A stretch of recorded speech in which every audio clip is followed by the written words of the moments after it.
Hey, what's up, y'all? This is Slim from the Sit Down with Slim podcast, and today I'm going to show you the cheapest way to get the best quality for podcasting.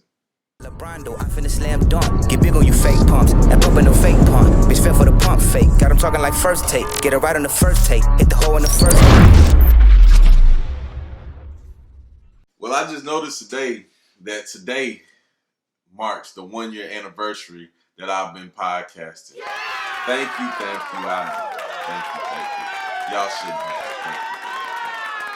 Thank you. Nah, seriously though. On this journey of podcasting, I've learned a lot about recording, man. When I first started, my sound kind of sounded like this. I feel like you can't. As far as a personal relationship, no, not at all.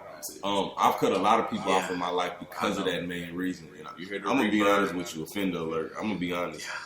Sounds pretty trash. But I went through trial and error to figure out how to fix my sound, and now my sound sounds like this. Another episode of Sit Down with Slim. Perfect. Give myself a pat on the back. But yeah, man, podcasting is getting real popular nowadays. It seems like everyone is doing it. Everyone has a podcast. And I'm fine with that, man. It's whatever with me. I think everybody should podcast if that's what they want to do.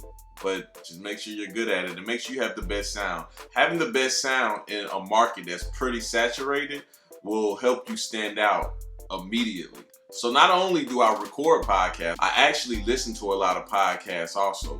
And the first thing I notice when I listen to a podcast is if they actually take it serious. If you don't actually take time to put money into your podcast, I don't think you take it serious. So I may listen for 60 seconds and then I'm just like, nah, you don't take it serious. So why even bother? You don't even care to keep my attention by having good quality.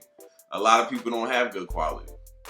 But today, I'm going to show you how to have good quality for cheap. Okay, so first thing you need to consider whenever you're getting your equipment ready to start producing your podcast, you need to figure out how many people that you're going to have on the podcast. If it's just going to be you by yourself, you can get a one mic input interface. That'll run you about $88. You can get a two mic interface if it's just strictly going to be you and maybe a guest, or maybe you have a co-host and y'all aren't going to have any guests. Get you a two mic interface for roughly a little bit over $120. If you know it's going to be you and multiple people, you should go ahead and invest in a mixer. Mixers may look a little complicated, but trust me, once you get used to it and play with it a little while, it'll be okay. They range from various different prices. They have some that's like $80. They have some that's $100. They have some that's $200. It all just depends which kind you get. The purpose of an interface or a mixer is strictly to bring power to your microphones, which is next what you need to consider. You need to consider microphones. There's many different microphones out there on the market that are a little pricey, but well worth it. But in 2019, I tell people all the time, there's no such thing as horrible technology nowadays. There are some products that just aren't as good as others, but there's no such thing as horrible technology. You can get you a $20 microphone, which is actually what I use, what I'm on right now. As long as it's powered by a decent interface or a mixer, you'll be perfectly fine. I have about 3 or 4 of these $20 microphones, and I'm showing you on the screen right now.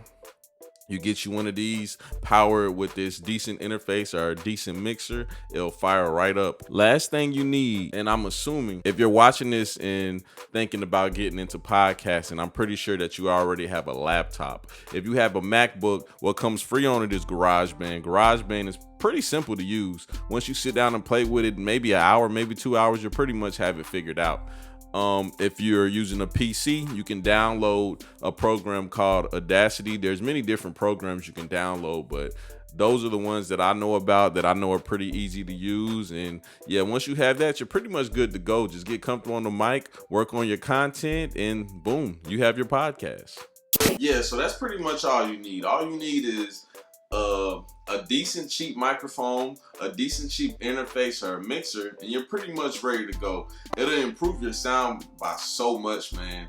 You'll really end up standing out from the rest of the people that record from their phones. I don't know if you listen to people that record from their phones, but you can always tell it just always sounds like trash. Recording like this, the best way you can go about it. Matter of fact, I'll show you an example right now. This is going to be me recording from my phone. Another episode of Sit Downs with Slim. I'm your host, Slim, and today I'm doing a test to show you how the recording sounds on a cell phone. And then I'll show you how it sounds when you record from a microphone. Another episode of Sit Down with Slim. I'm your host, Slim, and today I'm going to show you how it sounds when you record from a microphone. As you can tell, the sound is totally different, and you can tell the difference between the two. So yeah, man, this was a video showing you how to get better sound with your podcast, and I hope y'all enjoyed the video, and I hope you learned a lot from it, man. Hit like, hit subscribe, and I'm out. Man, one more thing before we get out of here, man. If all this information I just gave you was overwhelming, don't even worry about it, man. Just hit up one of your local podcasters, someone that's really good at producing podcasts, and just let them produce your podcast for a good price. I don't recommend going to a studio and doing a service for like $40 to $50 an hour and they're giving you horrible sound. If you listen to someone's podcast and you can tell that they have good sound, let them produce your podcast for a good fee, man. It'll be well worth it.